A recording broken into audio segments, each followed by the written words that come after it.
नमस्कार, स्वागत है आप सभी का पंचवक्त रेस्टो में। मैं एस्ट्रो स्मिता।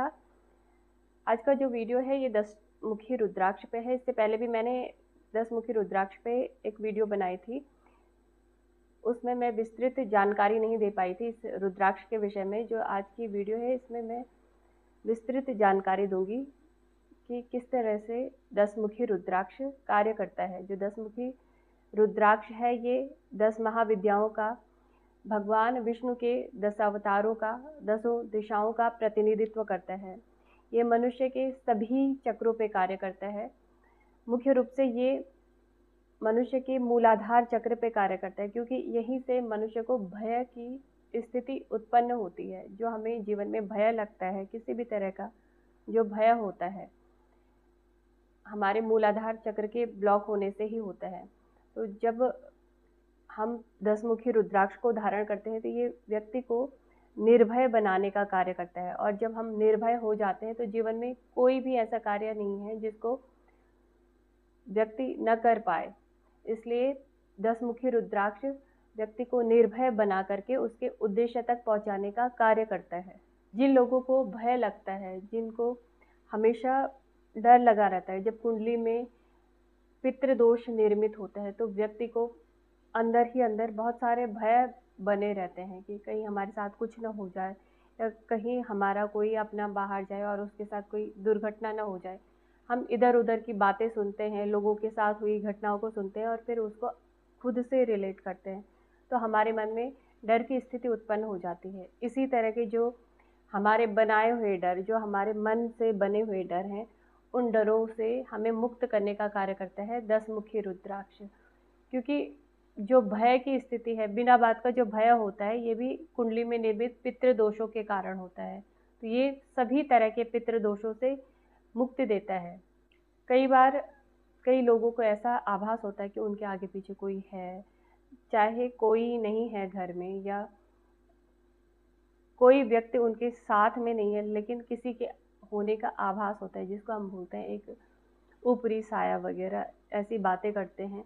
तो उससे भी ये रुद्राक्ष मुक्त करने का कार्य करता है। क्योंकि कई बार ऐसी चीज़ें हमें अपने मन के भ्रम के कारण लगती हैं। जब हम कुंडली विश्लेषण करते हैं तो उससे पता लग जाता है कि ये हार्मोनल इम्बैलेंस था या रियल में इसमें किसी ने तंत्र क्रिया की हुई थी। क्योंकि तंत्र क्रिया का पता भी कुंडली विश्लेषण से पता लग जाता है। और अगर हार्मोनल इम्बैलेंस है या वैसी कोई ऐसी मानसिक बीमारी है, उसका भी कुंडली विश्लेषण से पता लग जाता है। अगर किसी ने तंत्र क्रिया करवाई हुई है, जो तंत्र क्रिया होती है वो मारण, मोहन और उच्चाटन होता है। जैसे किसी का बहुत अच्छा काम चल रहा है और किसी ने आप पे अगर उच्चाटन क्रिया करवाई है, तो आपका अपने मन से, अपने मन के कारण आप जो आपका काम है उसमें एक तरह का उचाट आपके मन में उठेगा। आपका बिल्कुल भी काम करने का मन नहीं करेगा। आपका मन होगा कि मैं कहीं दूर चला जाऊं। ना ही आपका घर में रहने का मन करेगा, ना ही काम करने का मन करेगा, किसी भी चीज़ में मन नहीं लगेगा। तो इस तरह से भी व्यक्ति, अगर इस तरह से मन में भाव उत्पन्न हो रहे हैं, तो ये भी एक तरह की तांत्रिक क्रिया है। क्योंकि कई लोग नहीं देखते हैं, नहीं चाहते कोई उनसे आगे बढ़े, और इस तरह से वो इस तरह के निम्न स्तर के कार्य भी करवाते हैं। दूसरा होता है सम्मोहन क्रिया, मोहन बोलते हैं जिसको।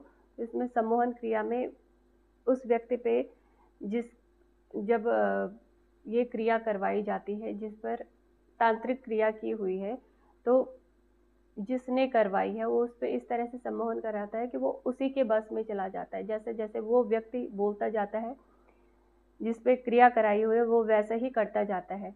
इस तरह से किसी व्यक्ति को बर्बाद करने की ये क्रिया है।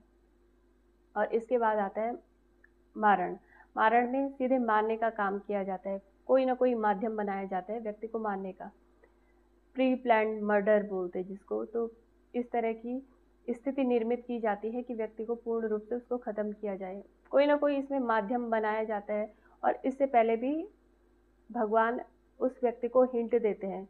अगर आपकी कुंडली में गुरु बलवान है, सूर्य बलवान है, अच्छी उच्च अवस्था में है, तो आप पे कोई चाह के भी इस तरह की क्रियाएं नहीं कर सकता। लेकिन अगर सूर्य आपकी कुंडली में शुभ स्थिति में नहीं है, भले ही गुरु आपकी कुंडली में उच्च स्थिति में है, तो ये आपको एक तरह से आपकी चेतना शक्ति को जागृत करते हैं। आपको कहीं ना कहीं हिंट मिलता है कि आपके साथ कुछ बुरा घटित होने वाला है, जो आपके साथ व्यक्ति है, क्योंकि जो तांत्रिक क्रिया कराने वाले जो व्यक्ति होते हैं ये आपके साथ के ही होते हैं, बाहरी नहीं होते हैं, जो आपको भली बात ही जानते हैं, क्योंकि इन क्रियाओं में आपके बहुत सारी चीज़ों को लिया जाता है, उन पे तंत्र क्रिया की जाती है। तो इस तरह से कोई भी व्यक्ति जो आपको आगे बढ़ता हुआ नहीं देख सकता, वो आप पे इन क्रियाओं का प्रयोग कर सकता है। और एकमात्र 10 मुखी रुद्राक्ष ही है, जितने भी रुद्राक्ष है उनमें से एकमात्र 10 मुखी रुद्राक्ष है जो कि तंत्र क्रिया की काट करता है। जैसे श्री विष्णु सहस्रनाम पाठ है, ये भी कितने भी तंत्र क्रिया की हुई है आप पे, उसकी काट माना जाता है। ऐसे ही 10 मुखी रुद्राक्ष जो कि स्वयं भगवान विष्णु ही माना जाता है, इसमें भगवान विष्णु का भी वास है, इसमें श्री कृष्ण भगवान का भी वास माना जाता है। जैसे श्री कृष्ण भगवान कालिया नाग के ऊपर नृत्य करते हुए जल से बाहर निकले, उन निर्भय हो गए थे, वो सारे लोग उस सांप के कारण, उस नाग के कारण डर गए थे, भयभीत हो गए थे, क्योंकि पूरा पानी जहरीला हो गया। लेकिन भगवान श्री कृष्ण में वो शक्ति थी, स्वयं भगवान श्री कृष्ण 10 मुखी रुद्राक्ष को धारण करते हैं, भगवान विष्णु 10 मुखी रुद्राक्ष को धारण करते हैं।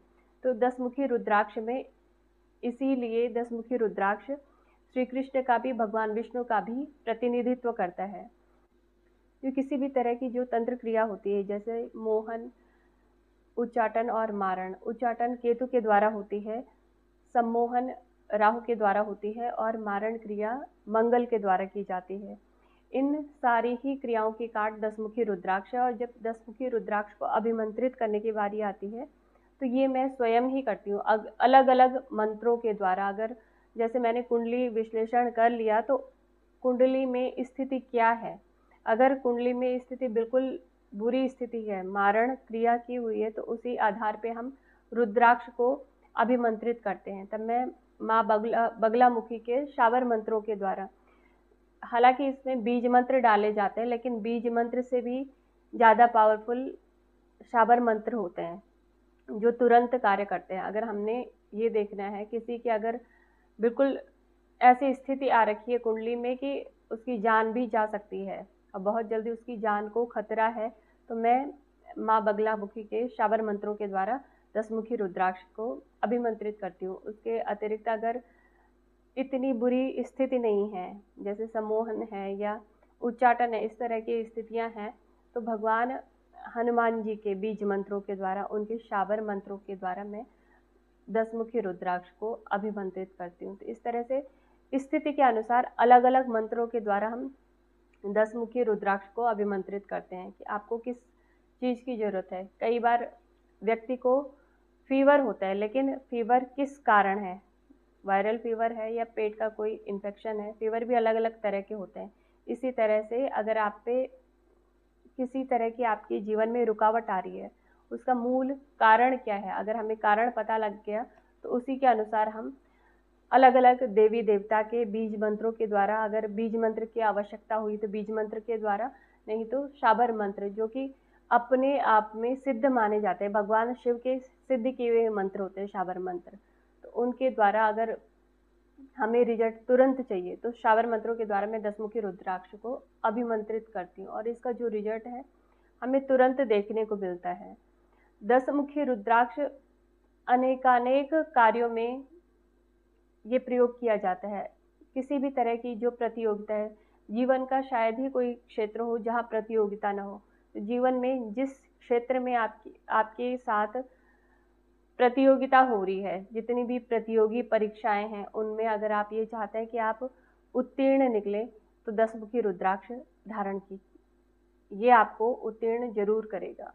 जैसे किसी की कुंडली में अल्प आयु का योग है तो हम महामृत्युंजय रुद्राक्ष पहनने की बात करते हैं, और किसी की कुंडली में यदि तंत्र क्रिया की हुई है, ये दोनों ही स्थितियां अलग अलग मानी जाती हैं, अल्प आयु का योग और जो तंत्र क्रिया है। तंत्र क्रिया में कोई मार भी सकता है, कोई सम्मोहन भी कर सकता है और कोई उच्चाटन के द्वारा आपके कार्यों में विघ्न भी डाल सकता है कि आप किसी लायक न रहो, तो तब हम 10 मुखी रुद्राक्ष पहनने की सलाह देते हैं। अगर किसी ने तंत्र क्रिया की हुई है और उसमें अलग अलग विधियों के द्वारा अलग अलग रुद्राक्षों के संयोजन के द्वारा जब मुझे स्ट्रॉन्ग रुद्राक्ष संयोजन बनाना होता है तो 10 मुखी के साथ में 16 मुखी रुद्राक्ष को अवश्य लगाती हूँ। ये आप पे निर्भर है, आपकी पॉकेट पे निर्भर है कि आप खरीद पाते हैं कि नहीं खरीद पाते हैं, क्योंकि जो 16 मुखी रुद्राक्ष होता है ये भी महंगा होता है, 10 मुखी रुद्राक्ष भी थोड़ा महंगा आता है। जो छोटे मुंह वाले रुद्राक्ष होते हैं, सिंगल मुख वाले रुद्राक्ष होते हैं, इनकी जो प्राइस होता है थोड़ा कम होता है। तो जब हम कॉम्बिनेशन बनाते हैं तंत्र क्रिया के लिए तो मैं 10 मुखी, 16 मुखी और 11 मुखी रुद्राक्ष का कॉम्बिनेशन बनाती हूँ। और अगर किसी को सिर्फ 10 मुखी में ही चाहिए तो उसमें भी कुछ खास बीज मंत्रों के द्वारा या शाबर मंत्रों के द्वारा मैं अभिमंत्रित करके देती हूँ। 10 मुखी रुद्राक्ष जब भी आप खरीदते हैं तो इस तरह से ये 10 मुखी रुद्राक्ष है, इसमें मैंने 4 मुखी रुद्राक्ष भी लगा रखा है। ये किसी स्टूडेंट के लिए बनाया हुआ है। जब जिन बच्चों का पढ़ाई में बिल्कुल भी मन नहीं लगता, जो बड़ी कॉलेज में हैं और उनका मन इधर उधर भटकता है अन्य कार्यों की तरफ, क्योंकि ये एज ऐसी होती है इसमें बच्चा बिगड़ता भी है और अपने भविष्य को बनाने का कार्य भी करता है। लेकिन ये जो रुद्राक्ष है, 10 मुखी रुद्राक्ष है, ये 10 महाविद्याओं को रूल करता है। तो जब जिस रुद्राक्ष में 10 महाविद्याओं का वास होगा, ये हो ही नहीं सकता कि व्यक्ति को एकाग्रता का गुण न दे। इसमें जो 4 मुखी रुद्राक्ष लगा रखा है वो भगवान ब्रह्मा का मैंने इसमें 4 मुखी रुद्राक्ष को जोड़ा हुआ है। तो कभी भी अगर किसी विद्यार्थी को अगर आपने रुद्राक्ष पहनाना है तो उसमें 10 मुखी के साथ में 4 मुखी रुद्राक्ष और साथ में स्फटिक लगाना ना भूलें। ये बहुत ही उच्च किस्म का ये कॉम्बिनेशन है। अगर आप पहनाते हैं किसी बच्चे को अपने, चाहे वो बड़ी क्लास में है या छोटी क्लास में, ये एकाग्रता का गुण देता है किसी भी बच्चे में। और अगर आप रुद्राक्ष खरीदते हैं, कहीं से भी रुद्राक्ष खरीदते हैं, एक्सरे सर्टिफिकेट के साथ खरीदें।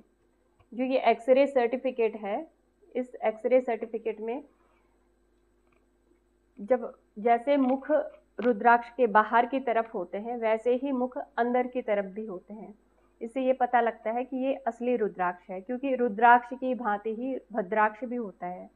और जो भद्राक्ष होता है अंदर के मुख नहीं होते इसमें, ये बाहर दिखने का होता है जैसे रुद्राक्ष होता है। लेकिन जब आप एक्सरे करेंगे तो पता लग जाएगा ये कुछ और है, ये रुद्राक्ष नहीं है। तो जब भी हमें ओरिजिनल रुद्राक्ष की पहचान करनी है तो उसका एक्सरे सर्टिफिकेट जरूर लें। और हम जब भी रुद्राक्ष देते हैं तो साथ में हम एक्सरे सर्टिफिकेट जरूर देते हैं। हमारे पास जितने भी रुद्राक्ष होते हैं ये सारे नेपाल के ही रुद्राक्ष होते हैं। यदि आपको हमसे रुद्राक्ष खरीदना है तो मैं स्वयं ही अभिमंत्रित करके आप तक रुद्राक्ष पहुंचाने का कार्य करती हूँ। यदि आपको मेरा ये वीडियो पसंद आए, वीडियो को लाइक कीजिए, मेरे चैनल को सब्सक्राइब कीजिए, वीडियो को ज़्यादा से ज़्यादा शेयर भी कीजिए ताकि अन्य लोगों तक ये जानकारी पहुँचे। नमस्कार।